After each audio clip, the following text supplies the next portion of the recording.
बोला बोला बोला। हाई दिन रात बस थ्रेसर धरई बा तो कुल काम हो जाई। अरे थ्रेसर ना धरब ट्रैक्टरवा वाला भगा दे तो कहाँ से आई। और देखा पर कसवा भी लाइन लगैले है।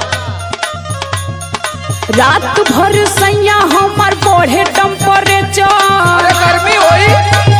हाँ हमारे चिंता बहुत हो जाला।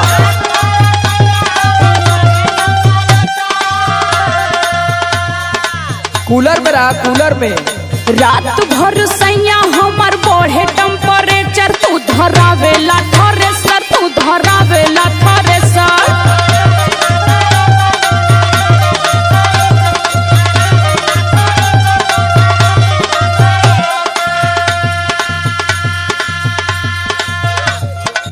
अरे 4 दिन का लहार बाहर है, कमा लेवे ते कुछ नहीं तो भाई नवमी का मेला आ जाई तो लगू प्याज मती मुंह बनावे तब तो है कुल चीज चाहे लगी।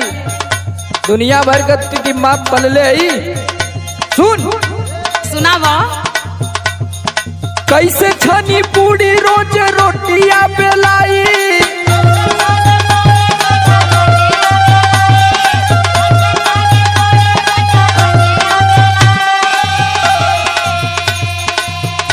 अरे कैसे छनी पूरी रोज रोटियां बेलाई। धना बेला ना हिलाई, धना बेला ना हिलाई।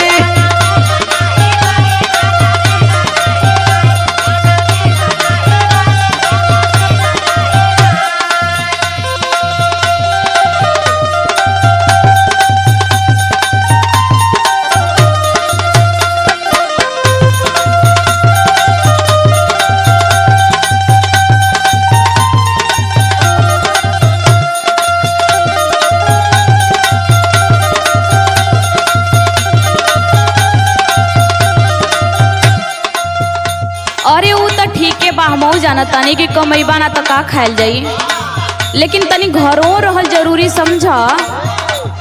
हाथ रही घरे अब मंगवा लिया।